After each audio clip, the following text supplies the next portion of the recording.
আমরা মেয়েরা হয়তো সবাই বুঝি চুল উঠে গেলে কতটা খারাপ লাগে, কতটা কষ্ট হয়। আজ একটু বেশি পরিমাণেই চুল উঠেছিল, মনে হলো না এবার হেয়ার কেয়ারটা করা দরকার।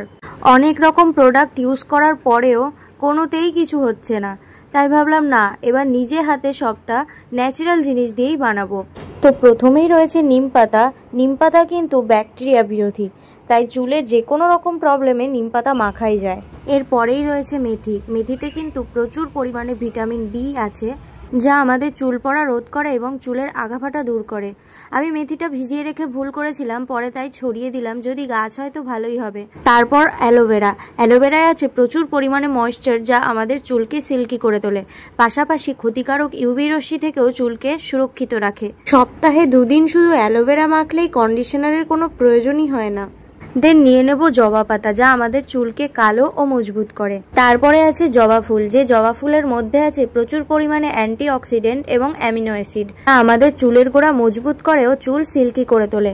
আমি যদিও 2টোর বেশি ফুল পাইনি, তবে এখানে 5-6টা দিলে খুব ভালো হয়। তারপর দূর্বা ঘাস, যেটা আমাদের নতুন চুল গজাতে সাহায্য করে। আমার কাছে আমলকি ছিল না, তাই আমি নিয়ে নিয়েছি ত্রিফলা, তবে এগুলো কাঁচা হলে খুব ভালো হতো। ত্রিফলা আমাদের চুল পড়া বন্ধ করে এবং চুলের গোড়া শক্ত করে।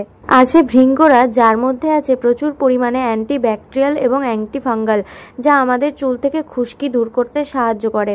সব কিছুকে ভালোভাবে ধুয়ে একটা মিক্সিং জারে পেস্ট করে নিলাম। পেস্ট করার পর সেই পেস্টটা আমি চুলের গোড়ায় ভালোভাবে অ্যাপ্লাই করে নেব।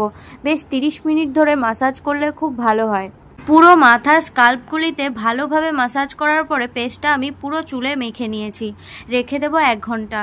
1 ঘন্টা রেখে দেওয়ার পর শুধু ডাভ শ্যাম্পু দিয়ে চুলটাকে ধুয়ে নিয়েছি। আজ আমি কোনো কন্ডিশনার ইউজ করিনি। চুলটা শুকানোর পরে এত ভালো রেজাল্ট পাবো আমি নিজেও বুঝতে পারিনি। আমার ভিডিও ক্লিপ নেওয়া হয়নি বলে আমি চুলের শাইনটা দেখাতে পারছি না। মনেই হচ্ছে না আমি কন্ডিশনার ইউজ করিনি, চুলটা এত সিল্কি লাগছে। ন্যাচারাল জিনিসের গুণই আলাদা।